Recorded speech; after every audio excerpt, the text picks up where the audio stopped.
Why do past experiences stay with us, even decades after? We've all been there. You end a relationship, yet years later it still crosses your mind. You make a mistake, yet you continue replaying the moment. A conversation ended, yet you keep imagining what you should have or could have said. Or a door closes, and a part of you is still there waiting for something different to happen.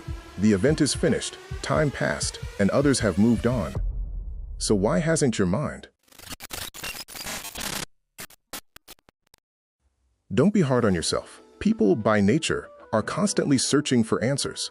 For years, closure has been treated as though it were something another person gives us. We imagine it arriving through an explanation, apology, a final conversation, or a moment of deep understanding. We tell ourselves that the right words, answer, or truth about what really happened would bring us peace. While sometimes that's true, often it isn't. Why? Because closure is a psychological process. Consider how the body responds to a wound. When the skin is cut, the body does not forget about it. It continually directs attention and resources toward healing until the wound closes. The mind appears to do something remarkably similar. When an emotionally significant experience remains unresolved, the mind continues returning to it, because something within the experience remains unfinished. Psychologically speaking, the experience is still active. This is why people replay old conversations, mentally rewrite decisions, and revisit relationships that ended years earlier. So they continue imagining alternative outcomes. The event is over, but the processing isn't. One of the simplest ways to understand closure is through the idea of an open loop. When something of significance happens, the mind naturally seeks a form of completion before heading on to something else. This tendency is built into our psychology. This is why we often insist that something makes sense. We want our experiences to reach a conclusion. When that process is interrupted, an open loop remains, and the mind keeps returning to it. This explains why some occurrences seem to possess a strange psychological gravity. Because of this, we're pulled back toward them long after they have ended. The mind is not necessarily trying to relive what happened, but complete it.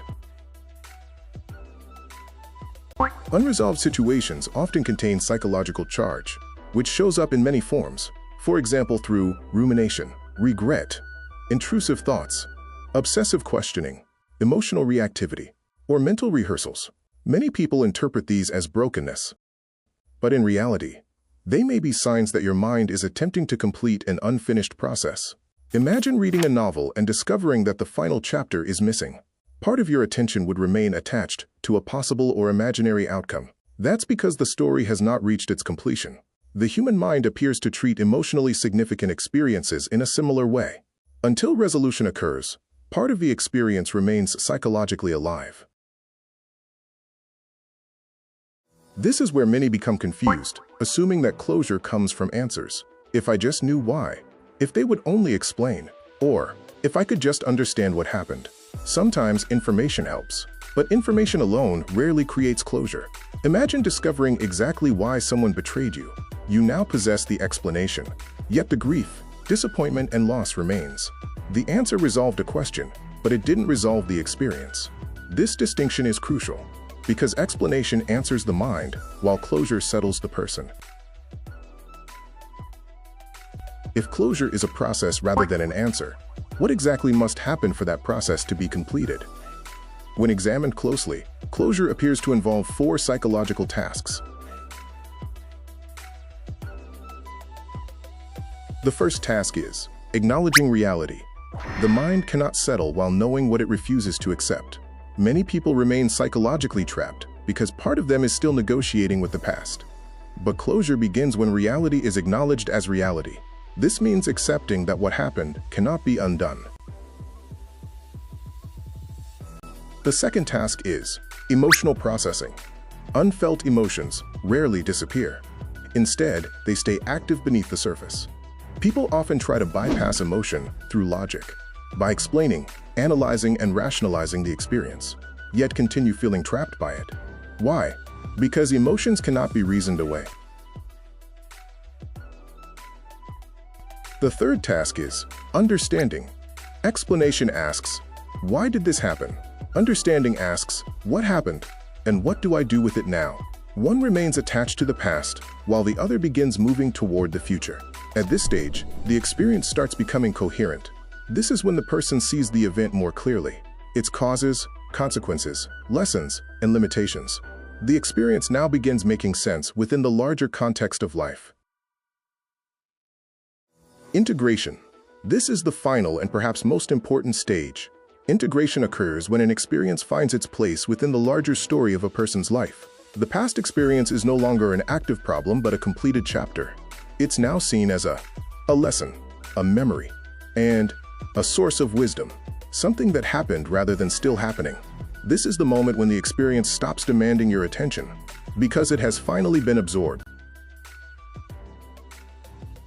Closure doesn't always come as a breakthrough, revelation, final conversation, or a powerful emotional release. Sometimes it happens that way, but more often quietly. One day you realize, I haven't thought about it in weeks, or I can remember it without reliving it, or it no longer controls my emotions. The memory remains, but the emotional charge has diminished. The loop is now closed, and the mind no longer treats the experience as unfinished business. Perhaps the deepest misunderstanding is the belief that closure means getting an explanation, apology, reconciliation, justice, or the perfect ending. Life rarely provides such endings, yet people still find peace. Why? Because closure is not the moment every question receives an answer, and it is not the moment the past changes, because it doesn't.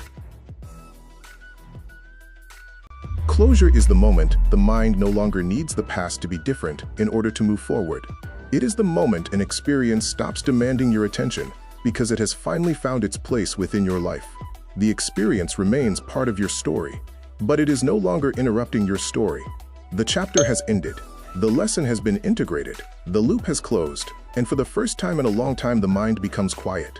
That is closure, and that is why it feels so much like peace.